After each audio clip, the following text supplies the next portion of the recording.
Waiting for this light to turn green. I'm headed to work for a boss so mean. I'm gonna be late. She's gonna be... There are some things we should do alone, like sing in your car. If this light doesn't turn, I'm gonna scream. But when you gamble, you should always do it with others, because gambling with friends helps keep things in check. So go to keepitfunohio.com for more tips like this. Keep it fun, keep it social, but your singing? Maybe keep that to yourself. A chill in the air, the howling of the wind, an army of monsters begging for candy at your door. Three perfectly acceptable reasons to stay in this Halloween. That's why there's Drizzly, the go-to app for alcohol delivery. With Drizzly, you can compare prices on the biggest selection of beer, wine, and spirits, and choose from a variety of convenient delivery options. It's almost frighteningly easy. So download the Drizzly app or go to drizzly.com. That's DRIZLY.com.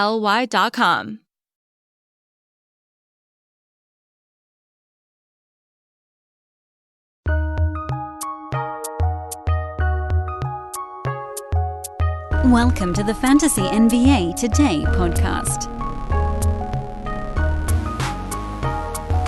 Hello, friends. In season episode number 7.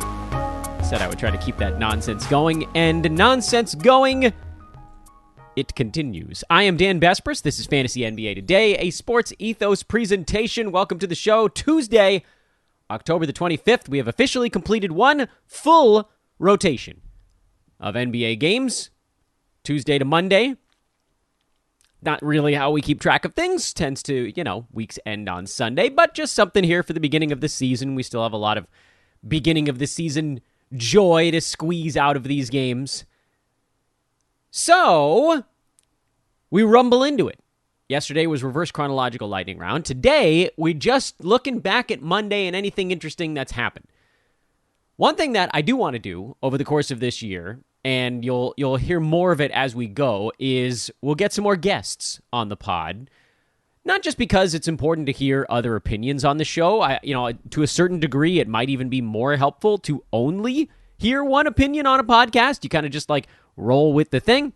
But because it provides a different look, a way to approach material, even if you decide you end up with the same final conclusion. So we're going to talk to Joe Orico, who hosts our fantasy baseball pod, but plays all the fantasy sports. He'll be on here from time to time. We're going to get Steve Vidovich, who you've heard on this show a couple of times already. He's our director of content at Sports Ethos. We'll have Brew every week. Also hoping to get a number of those dudes from over at RotoWorld. They've been extremely easy to reach out to. We'll get them on. At some point, probably after football's done, we'll get a real Big Three reunion show going. So we're just going to keep things fresh. It's not just going to be the same look back at the day before every show. That said, this one is a look back at the day before. So, tough cookie. I am at Dan Bespris on Twitter. I would once again humbly request to all of you to follow me on social media. We do just so many damn things over there that just waiting day to day for the podcast is too slow. And don't follow a whole bunch of crazy stuff on Twitter. You'll lose your mind. Just the bare bones. And if you want, you can follow me and then ask me, who should I follow? And I'll tell you, I'm happy to. It's how you keep yourself from going down that rabbit hole. Also, in addition to looking for DFS experts here at Sports Ethos, because we relaunched the forums this year, where folks can ask each other questions, there's also a premium thread where only the Fantasy Pass subscribers can get in there and ask questions of the pros. A very, very cool thing that we moved from Discord over into the forums. The forums are starting to pick up steam a little bit, and we're looking for some moderators, actually. It's not a paid thing. It would just be something fun to do. You moderate the forum threads, you answer some questions, you sort of make sure the chatter is fun and friendly and helpful. But it's a way to be involved. It's a way to sort of do a little bit more with us here at Sports Ethos and, toss you some goodies on the side, whatever that might be, wager pass subscription or something like that. I don't know. I didn't run this by the powers that be, but we'll sweeten the pot somehow.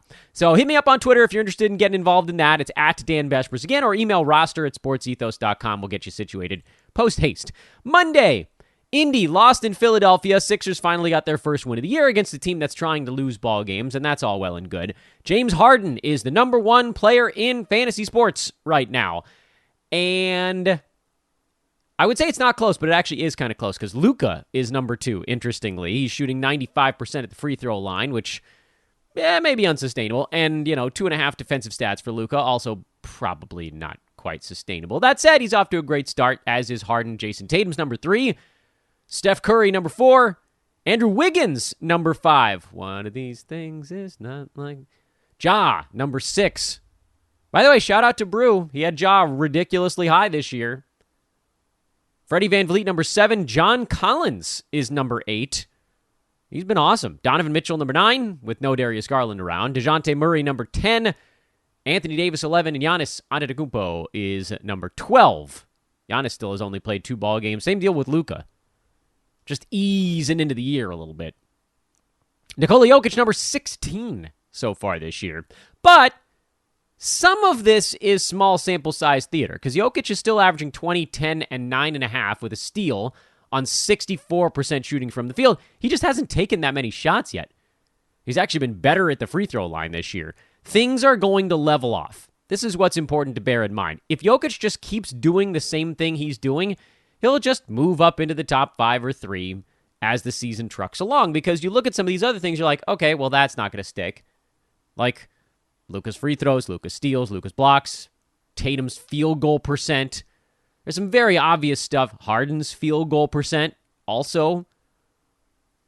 Wiggins, like everything. Ja, 35 points per game at 55% shooting. That's not going to stick. He's been awesome, by the way. I don't want to take anything away from any of these guys. Freddie VanVleet, 3 steals a game. Nope. John Collins, 3.4 defensive stats, and he hasn't missed a free throw yet. So it's very easy to look at these things and say, okay, well, what's sustainable? Like DeJounte Murray, who's going to be great this year, but 3.3 steals? Nope. Interestingly, of all of these guys, it feels like Giannis, AD, Steph, and Harden are probably the ones where you're like, okay, those guys could probably pretty much stick where they are. And then you look into the second round, and someone like Dame has been awesome, but he's just being pushed out. So there's like 7, 8 guys in that first round. That'll probably peel off in the next 2 weeks. Magic of small sample size. But that's not what we're here to talk about. We're here to talk about everything else going on in that Indy-Philly game. First thing is, don't start a center against Joel Embiid. Unfortunately, I wasn't home when the starting lineups were announced for this ball game, so I didn't have a chance to yank Isaiah Jackson out of my lineup. But, obviously that was going to be a disaster. 5 fouls in 17 minutes, and he just got trucked by an Embiid, by the way, who has not actually been all that amazing this year either. And he'll move his way into that first round at some point. Tobias Harris was a little bit better, and he's quietly been efficient enough that he's posted top 40 numbers so far this year. But again, sample size, 2.1 defensive stats. That's not gonna stick. There's so much stuff right now that you can just kind of write off. The rankings mean very little other than like how you feel in your tummy. The Indy side is certainly the more interesting of them. I guess we could talk about Tyrese Maxey, who had a slow ball game. I think I might have been the only analyst who was kind of fading Maxey's improvement this year. I thought he would stay about the same, and so far he's actually petered out a little bit. He's a buy low right now, but he was drafted in the early 50s, and I think that's really more of a best case scenario based on how many other options they have on that team, most notably Harden and Embiid. I know that Maxey was really good down the stretch last year, but that was fat Harden. He's doing more now. We had to assume that he was going to pull from the other guys, and Harris looks better, and then Maxey looks a little bit worse. So if you want to buy low on Maxey, try like a 90 range guy. It's probably not going to get it done, but it's worth a shot, and maybe he stinks for another week or two, and then maybe it works. On the other side, Jalen Smith has been awesome. After a weird couple of games where Rick Carlisle was kind of yanking rotations around, and then he got hurt, but he's been really good his last couple. He appears to be fairly well locked in. His numbers are going to be kind of kooky because he had that game where he only played 7 minutes. But if you remove that game, he's actually top 100 even with that game in it. If you remove that ball game, he's more like a top 50, top 60 type, which I think probably settles back a little bit towards 75. Regardless, good to go. Buddy Hield, pretty safe play. I know he hasn't been great so far this year. Obviously, Halliburton as well. And then Isaiah Jackson, provided he's the starting center, you start him when he's not playing Embiid. Easy enough. Tired of long waits and rushed care at the ER and urgent care clinic?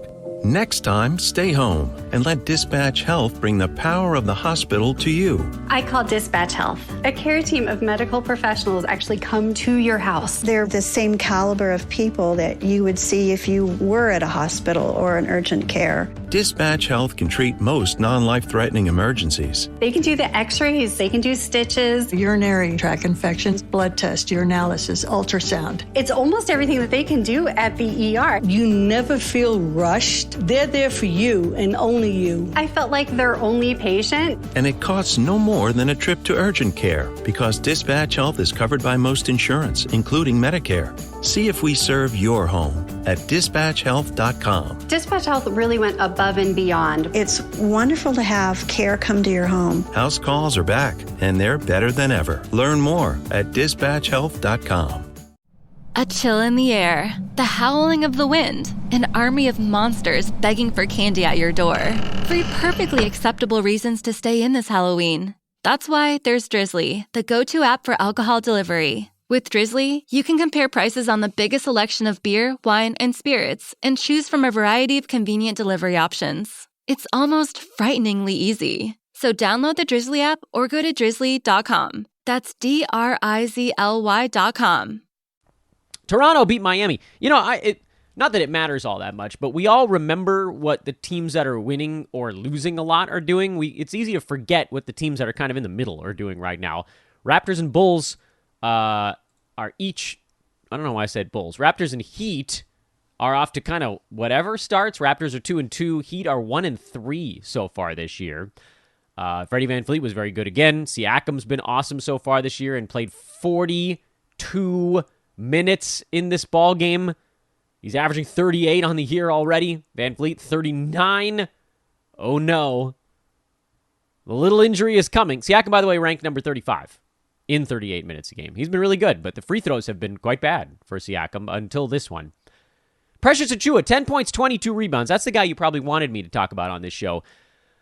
No, I'm not going to deal with it. First of all, he's only doing anything because Scotty Barnes is out. We kind of talked about this a little bit on Twitter. Achiuwa's all rebounds. He doesn't get defensive stats from the center position, which is extremely unfortunate, and his percentages are terrible. Both of them. Field goal and free throw. He is not a trustworthy replacement unless you're just hunting rebounds. And even then, Chris Boucher, Christian Koloko, and OG Anunoby each had 5 fouls in this game. The rest of the team had 7 combined.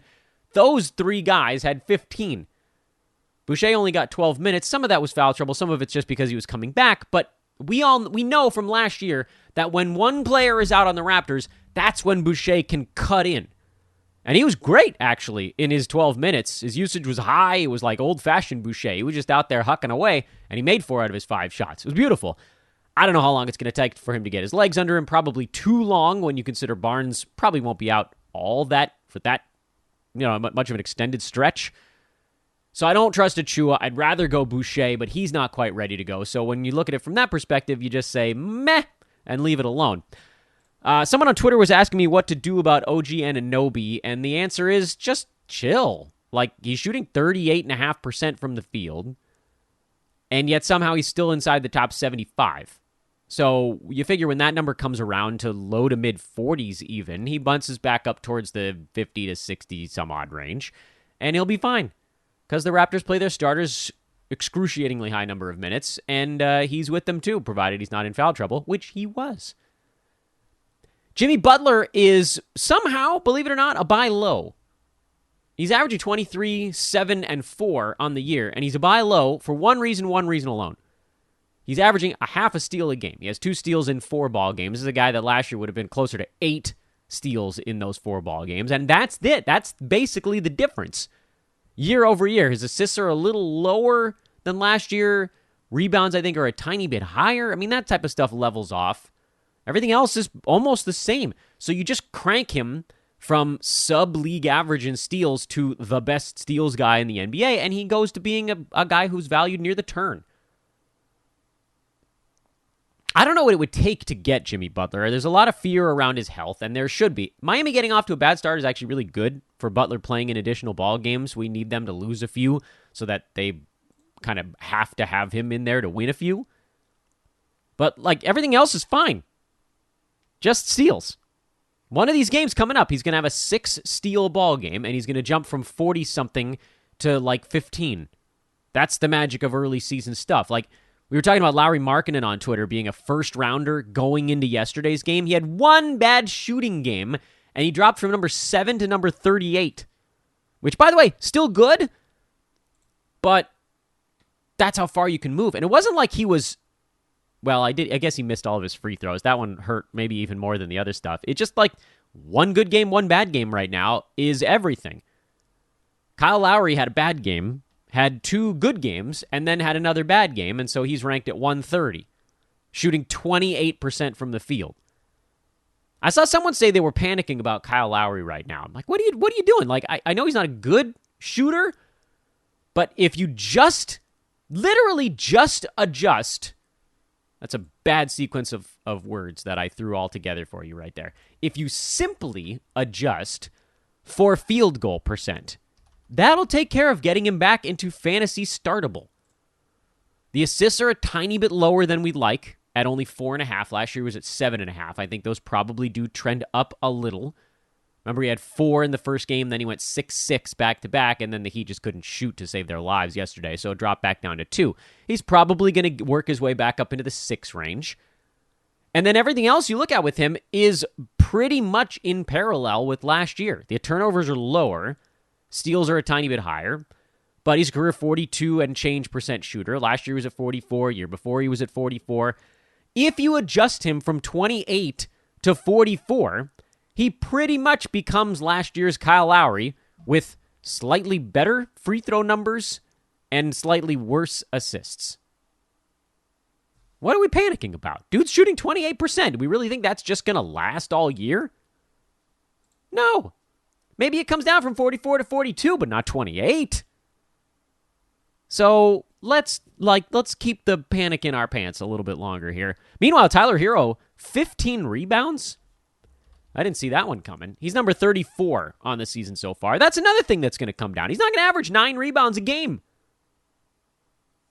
I do think Tyler Hero was a really safe pick this year in that like 80 to 95 range because that's kind of where he was last season, and the expectation was that he was going to do more this year. 50 to 70 range is very reasonable for him. Maybe it's a sell high? Probably not. He probably hasn't done enough to earn it. Max Strus got the start for Caleb Martin, but he'll be back in the next ball game. I still think Martin's going to end up being a fantasy value this year. I don't know when it's going to click.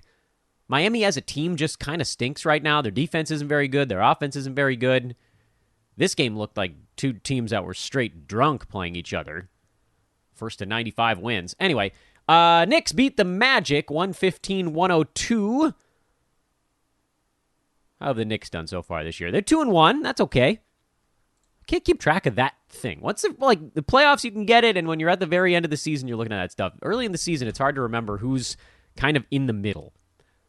There are a few things to note in this ballgame. First thing to note, Mitchell Robinson was good for New York, so he played the lion's share of the center minutes. And honestly, it's funny for me to say this as someone who has a bunch of Isaiah Hartensteins on fantasy teams, but I was actually looking for this data point. I wanted to know what the worst case scenario would be for a backup center.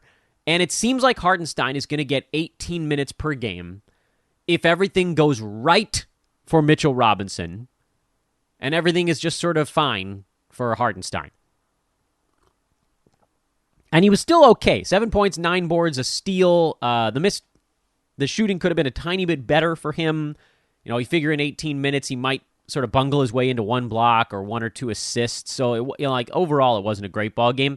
But he has the power to just sort of not hurt you. He's an across-the-board producer, and so I would say stick with it. It's not going to be a blow-the-roof-off-the-building kind of performance, however. He's sitting just outside the top 100 in 26 and change minutes per game.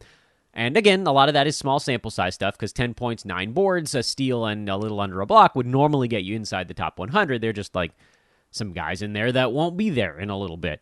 But with Hartenstein, like, this is what is the back and forth. You're going to be dealing with this. He's a backup. It's why he's not one of the first late guys I was pouncing on. He's one of the later late guys. We talked about it last year. Usage, opportunity. You want to draft guys that you know have guaranteed minutes before you move to the other ones. But then, once you move to the other ones, you're looking for guys that have that sort of infinite stat set. Anything happens to Mitchell Robinson here, Hartenstein goes on a serious blitz, and then he's good enough even when he's in that backup role. I feel like Jalen Brunson's been kind of quiet so far this year, but I haven't looked up his rank. 65. All right, so like a little bit behind where he was drafted, but by all accounts, pretty much what people were expecting. Julius Randle's been a little better than expected. Perhaps having someone else on his team that is efficient has been useful. And then otherwise, no news on the Knicks. Orlando, there's always news with Orlando. First of all, with every passing game, we get further confirmation that you can drop Mo Bamba. He's not part of the plan so far this year.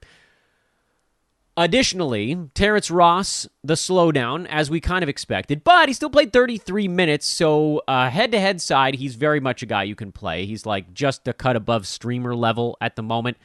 It's not something that's going to last all year. Bear in mind that Terrence Ross, top 75 fantasy player, is not going to stick once Markelle Fultz and Jalen Suggs are back in the mix, but for now, it will. And Bol had 19 points in 20 minutes last night. And you want to talk about the magic of small sample size. Bol is number 71 in 9-cat on the year, on the strength of 11 blocks in 4 ball games over the span of 64 minutes. This is a guy who really can't keep up with the normal NBA pace. So people were like, what if he gets more minutes? Yeah, he's not gonna. Like, that's just not a dude that can play against starters in the NBA. So he can get in there and he can get 6-7 minutes per half against reserves, and you can hope that he gets 3 to 4 blocks in those games because he's probably not going to do a whole lot else. But, like, if you want to talk about someone who's very obviously going to fall off, that's the guy who's very obviously going to fall off. If, however, say the Magic are playing on a Sunday or have, like, a Saturday-Sunday back-to-back some week, and you're fighting for blocks, it makes a ton of sense in that pinhole scenario. One other thing to keep an eye on are, like, rookies, really, at this point, petering out a little bit. A couple of them got off to very quick starts. Paolo Banchero, he's averaging 2.3 combined defensive stats per ball game. I don't think that he's going to average a block and a half a game.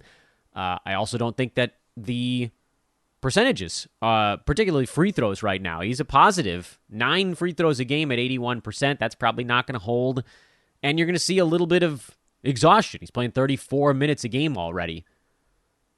He was in like the 50s or 60s, and then this one ball game, which was still decent, but you start to see those outlines of when a guy starts to tucker just a little bit. He dropped down to number 74.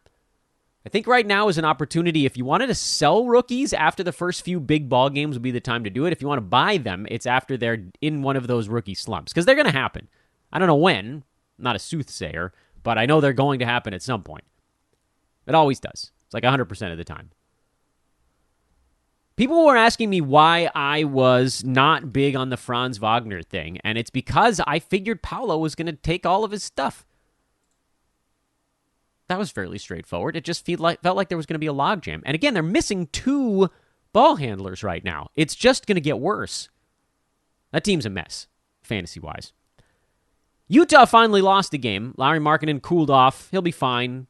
Colin Sexton, 16 minutes. But he did play a back-to-back, which I think is saying something. We haven't gotten a ton of reports out of Utah as to exactly what his plan is on the ramp-up for Sexton, but I think we can guess now that he's playing about 20 minutes in non-back-to-backs, and he's playing about 16 in back-to-backs. My guess is that now we're into week 2 of his recovery, and after Utah has a day or 2 off, you might see his minutes trend up towards 22 to 24, and it probably stick there for about a week, and then they probably move up to like the 24 to 26 range, and at some point, he's going to be getting in the high 20s, maybe more, at the expense of, hard to say, Nickeil Alexander-Walker, possibly. Malik Beasley or THT might lose out on a couple of minutes there. In any event, this is a wonderful opportunity to buy low on Colin Sexton. In fact, the fact that he didn't rest on the back-to-back might have been the best news in this game, even though his line wasn't very good. And he's been, frankly, a disappointment so far because there wasn't a huge indication given of how tightly they were going to monitor his minutes. In other news, Kelly Olynyk, another good ball game. Jordan Clarkson, another good ball game. Jared Vanderbilt, another good ball game. Mike Conley, not as great, but 5 defensive stats. That'll work. That'll play. Golf and sorts. No, I'm not interested in THT or Malik Beasley. I know they were slightly better in this one, but I don't care. Houston's really just screwing with lineups at this point. KJ Martin got slotted in, and they shifted. I don't even know who technically played center. Jabari Smith, I guess, was the center, or Martin was the center. They went full small ball, and I guess it worked, although Martin shot terribly. 3 points, 4 boards, 3 assists. A steal, a block, and a three-pointer, though, which is interesting, because if he even makes 3 out of his 9 shots, 4 out of his 9 shots, we're probably talking about a really good ball game. The Yahoo blurb on Martin was like, leave it alone. And yeah, in that very micro sense, that's true. You're not adding him from this one ball game because we kind of need to see what happens when Alperen Şengün is back, what happens when Bruno Fernando is back. It seems like he probably gets pushed out, but on the off chance that he slides in and this starting lineup sticks somehow, which I guess you could use against a team that doesn't have a bullying center, then he probably does become an ad. But not yet. You can watch list him for now. Jabari Smith looks really good so far. I was kind of surprised at how late he was going in drafts up until like the very last week because he profiled as probably the rookie with the best path on a Houston team that's just running and gunning, basically. Kevin Porter's been hitting his free throws so far. Remember during the preseason, everybody, I thought I was going to surprise you all by saying I was actually kind of bullish on Kevin Porter Jr. because he finished last year with a top 40 run. Well, he's kept it going. Before we turn the clock back to Saturday, I want to remind you guys that this podcast is brought to you by our buddies over at Thrive Fantasy. The Thrive Fantasy app and the ThriveFantasy.com. They are a very exciting partner to have because, number one, it's technically a DFS website, but it's prop bets. They give you 20 props to choose from. You pick your 10 favorites, over or under. They're all over-unders on individual players. And you collect points based basically on how likely a particular prop is to hit. So you could try to pick 10 easy ones and get them all to hit, or you could try to go the hard route, rack up points a little faster when they hit, but lower likelihood that they come through. So that's the strategy of it, which is a little bit more like sports betting than DFS. You pile them all together, and if you get not the most, but in the upper echelon of points, that's how you win your tournaments. That's how you win money. And right now, for a limited time, if you use promo code ETHOS when you sign up over at ThriveFantasy.com, you get a deposit match bonus up to $250 freaking dollars, which is the biggest deposit match promo that Thrive ever runs. They've offered it to just us here at Sports Ethos as part of a partnership. ThriveFantasy.com. Prop up with promo code ETHOS and check the podcast description for the link to go do it that way. We've got a special hyperlink you can use. URL hyperlink. Boy, that sounds exciting and new and technologically innovative. You can go to the website using the link that we provide. Then you don't even have to worry about the promo code, but that's how you'll get that deposit match bonus. Tell Scott over there we said, hey, Thrive. Super cool, man. I like I've said before, I actually kind of hate DFS. I don't at all hate prop bets. And our DFS team, DFS Today, the podcast, those guys are giving you Thrive bets to play on a daily basis. They're just helping you build your card. So, yeah, pretty easy decision. Moving along, the San Antonio Spurs failing at tanking before our very eyes. Our guy Keldon Johnson clanged his way through the free throw line in this one, and I've said before, you can always tell my mood based on how Keldon's done on a given night, and so my mood yesterday was not as great. 18, 3, and 4 with a couple of steals is still fine, but come on, man, you can't go 1 of 4 at the foul line. I'm counting on you to hit like 75%, so if you don't get there, well, you blow up everything. He's at 60% right now, and he's number 87 in 9Cat. My assumption here is that 60 trends up towards 75, and he slides back towards the edge of the top 40-50 range. But obviously, we'll see. Small sample size stuff. Otherwise, everything was pretty much what you'd expect on, frankly, both sides of this game. Although, I suppose it's worth pointing out that Anthony Edwards has actually been maybe the biggest underperformer in fantasy so far this year. And it's in like 4 categories, 5 even, where he's just been awful. Now, the short response to that is, oh no. But the long response is, dude's still averaging 20 points, almost 9 boards, 3.5 assists, 2 3-pointers a game. All that sounds very good. But he's not getting any steals or blocks. His field goal percent has not moved in the right direction, and his free throw percent is just a complete disaster right now. He's also turning the ball over 4 times per game. You might, emphasis on might, and the answer, and I mean, probably not is the reality of it, but you might find an Anthony Edwards drafter who's looking at it like, what have I done? Now, the field goal percent might not move because he was at 44 last year. I think the hope was that he might trend up a little bit, but right now, basically, the jump shot is not falling. The other stuff is fine. So you figure the 43 will probably come up a little.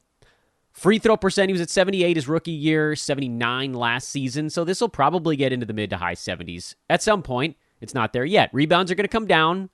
He's not going to average 8.5 boards a game, not with Gobert and Towns on that team.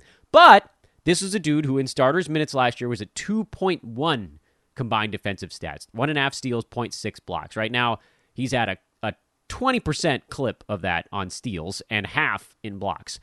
Those will come back. Free throw percent will come back. Rebounds will come down. Hopefully turnovers will come down. Field goal percent might come up. I wasn't in the camp that suggested drafting Edwards inside. Remember, he was going inside the top 20 in a lot of drafts. A lot of folks took him in the second round, so it's going to take a lot to pry him from those teams. You're not going to be able to like throw a top 90 guy. But if you think he gets like around where he got last year, which like by all accounts he probably should because he just continues to do a little bit more and a little bit more. Last year he was number 44 on a per game basis. And that's fine. You know, like maybe he was going to move a tiny bit forward. But look at your roster and see if you have a 4th rounder who doesn't have a crap ton of upside, but is playing relatively well. And maybe that's the guy you could use to go try to get Anthony Edwards. I don't think it's going to work. Preface again, I don't think it's going to work, but you never know. Over on that Boston side, they just really couldn't get it going. Shot 37% as a team. Big Al, signs of life. 8 points, 5 boards, couple of assists, and finally his first defensive stat of the year. Good grief. That's another thing that's going to come around. Big Al is a buy low right now. Marcus Smart, 4 defensive stats, so that's, again, signs of life. Jason Tatum, still good, but not quite the same. And then with Jaylen Brown, you saw the field goal percent and the free throw percent come down a little bit there as well. He's still ranked extremely high, but it's another example of what one game can do. Jaylen Brown was in the top 15. After one kind of slow game, he fell to number 30. And he's going to fall probably into the 40s or 50s. That's just where he ends up. Mean reversion. It's a magical thing. Chicago side, Io. Good ball game, Io. 9 for 10 from the field. Obviously, that's not going to happen every ball game. But this, he as a player is such a wonderful example of why we say don't overreact to one ball game. Because Zach LaVine came back, and Io was terrible in that one. Can't sugarcoat it. But LaVine was in this one, and Io was much better.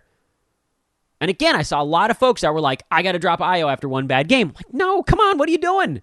You got to give it a little bit longer than that. One game, you need data. You need a sample. And this is a kid who's good. Anyway, keep hanging on. Otherwise, nothing on that Chicago side. Now that, this is the lineup now with LaVine in there. So we've pretty much got what we need on that one. Here's what I want you guys to do. I get it. Maybe you're not ready to make that big investment in a lawnmower 4.0.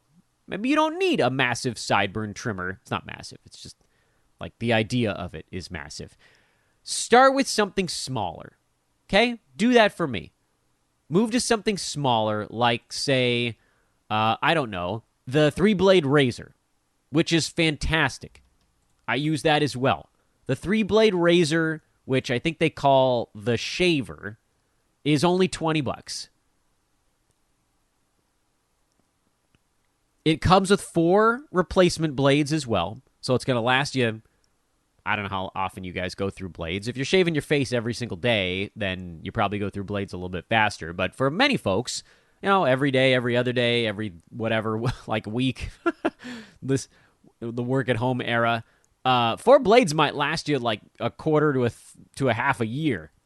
And it's $20 right now.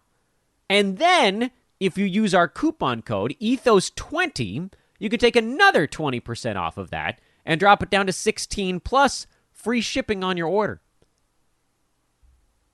It has big lubrication strips on the top and the bottom of it. That's one of the reasons that I really like it, because it really, really, really does a nice job of priming my face. I have a very sensitive neck, sensitive skin. So if you actually want a tight shave and you have sensitive skin, this is a fantastic 3-blade razor to use. And again, $16 after you use the coupon. Or, as, again, I pointed out, I think, on Friday's show, my wife was like, you gotta tell people that I also use the luxury nail kit. Anyway, go find them, use them, Ethos20, the promo code, 20% off, free shipping on all your goodies at manscaped.com. Oh, in Memphis, Brooklyn, this was a fun one. Not overtime, 258 points without it. Kyrie went huge, KD went huge, Bane woke up, so that buy low window is donezo. Ja was huge again. He's on a ridiculous clip so far. It'll slow. I mean, if you can trade Ja for a first rounder right now, I think you do it. He probably is going to be a little better than last year. I still thought he went maybe a hair too early in drafts this season, but so far, obviously not. The more important stuff, because all those guys are rostered everywhere, and then the Bane thing, you knew the buy low window wasn't going to last forever. The other notables, Brandon Clark, you can move on until he secures any additional minutes. Right now, it doesn't look like he's going to, but if he does, you can kind of repounce on that. That's okay, is what it is. 9th rounder doesn't pan out, move on. Nick Claxton, however, very much a solid play, and then even more so, the Royce O'Neal thing is really interesting. First of all, Ben Simmons fouled out of this ball game, and he continues to be a complete disaster. Anybody that would listen, you guys know, you probably did it too. You were yelling at people, don't do it, don't draft him. Joe Harris up to 23 minutes in this game, and he actually looked really good. Royce O'Neal 35 minutes, and he looked really good. Didn't shoot the ball that well, but such a great across-the-board set of numbers. I think you continue to hold on to Royce O'Neal. With Joe Harris, there's not going to be a sprint to the waiver wire for someone that pretty much only hits 3-pointers when things are kind of rocking and a-rolling. And then Seth Curry is also waiting in the wings, who pretty much does the same thing as Harris. Fewer rebounds, that is. Maybe more steals. Regardless, those two guys are probably going to be fighting for minutes. It seems like Royce O'Neal is pretty well locked in because he's one of the only dudes on the team that can play defense. KD can play a little defense. Claxton can play a little defense. It's just not enough. They can't stop anybody. So hold on Royce O'Neal. I don't know why I need to tell you that. This is another pretty good ball game, and he's like number 40 on the year so far. And then Portland blew out Denver. Denver's weird so far. Considering how much crap the Lakers are getting, I realize it's just because they're the Lakers, but the Nuggets at 2-2 to me is actually almost as disappointing because they should be really, really good. And this is Portland on a back-to-back. Like, this at least should have been a competitive ball game, but the Blazers shot 58%. Denver's not guarding anybody.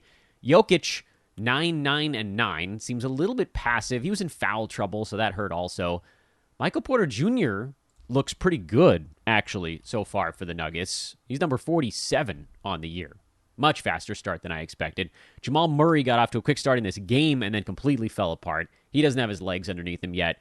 It's going to be a process, and this is what we talked about. If you were drafting Jamal Murray, you had to assume he was going to be like near the top 100 for a month. And we're only a week in. We're not anywhere near a month. Let's check in on November 18th and see what kind of per-game numbers Jamal's putting up that coming week. He's a great buy low, because whoever drafted him was like, oh, come on, like, he's not playing enough minutes. He doesn't look like himself. He got some more minutes yesterday, but he still doesn't look very good. Missed his free throws, missed his shots. Yeah. Dude hadn't played in a year and a half. It takes time. C: Kawhi Leonard. C: Colin Sexton. It's not magic. They're not just going to drop back in and play 35 minutes a game. Aaron Gordon finally had a better ball game after that first good one, and then he had two clunky ones. Bones was a little better too, but just not enough minutes there. And then KCP is kind of the name that we've been watching. And I mean, this is the thing. He probably settles into that like very good streamer zone, but maybe he hovers just above it because they like what he does. Again, he defense 3-pointers. That's exactly the kind of player they need around some of these other studs on that Denver team. So I'm going to stick with KCP. I've got him on a couple of teams. I'm not starting him in a games cap right now, but he's not far off, and he's going to be that kind of guy that sort of fills out the end of your fantasy bench. And then with Portland, Anthony Simons finally had his first good ball game of the year. You knew one was going to come eventually, and it pushed him up to top 120. And this, between 90 and 120 might be where he settles on the year. Big 3-point shooting game, and then off 3-point shooting game, and it'll balance out. Dame's been great. Nurk has been okay. Jeremy Grant's been fine, but unspectacular. Another guy that kind of dodged. Because remember his gig, he was good in Denver when he didn't have to shoot very much, but he could go rebound and get steals and blocks. And then he became a scorer, and I didn't know it would translate there. Josh Hart did also finally slow down a little bit, but he had 11 rebounds, and he still looks like maybe the best value of any draft pick on that team. He's number 79 in 9Cat right now. And that's your Monday recap. Ended up going, this is what always happens with me. I go a little bit longer. What do you think is going to happen? One thing I will say here towards the end of the show, and we'll do the look ahead on Twitter if you guys want to know what questions I'm looking for on a kind of a shorter, quieter Tuesday. A couple of fun games tonight, though. We'll do that on social media at Dan Vespers. One thing I do want to put out there again is if you guys have questions for me, put them in the forums. That's what's happening now. The forums are kicking. We're bringing them back this year. We had like 2 seasons where they weren't really happening, but they're alive, man. So if you have questions in between, I want you guys to follow me on Twitter because that's where I can try to get news to you. Twitter's become more of a unidirectional thing because I can't follow all the replies. This is not meant to sound like a dick thing, but like at a certain point, you get so many in a given couple of hours that if you walk away from your computer, you're just never going to figure out what came where. So then I'll look to like see which things I sent that I'm expecting replies on, recruiting tweets, things like that. The other stuff, I can't follow it anymore. I'm sorry. It's not on purpose, but it coincides nicely because if you put it in our forums over at Sports Ethos, it's all cataloged on a page, listed. I can see it. I'm going to get to the premium questions first, and then I'm going to look at the other ones, and we're bringing in some mods, and we're bringing in some other pros, and we're bringing in all of you guys, and if we're all helping each other, the forums are going to be amazing. So please do help me with that. Hey, throw a 5-star review on the pod if you feel so inclined. I would be most appreciative. I am at Dan Vespers on Twitter. Again, you can reach out if you don't have social roster at sportsethos.com. Enjoy your Tuesday, everybody. This Fantasy NBA Day in the books. Hasta mañana.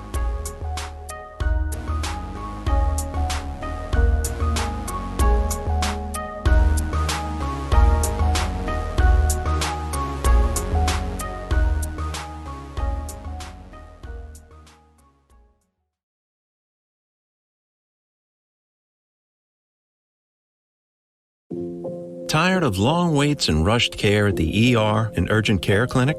Next time, stay home and let Dispatch Health bring the power of the hospital to you. I call Dispatch Health. A care team of medical professionals actually come to your house. They're the same caliber of people that you would see if you were at a hospital or an urgent care. Dispatch Health can treat most non-life-threatening emergencies. They can do the x-rays, they can do stitches, urinary tract infections, blood test, urinalysis, ultrasound. It's almost everything that they can do at the ER. You never feel rushed. They're there for you and only you. I felt like their only patient. And it costs no more than a trip to urgent care because Dispatch Health is covered by most insurance, including Medicare.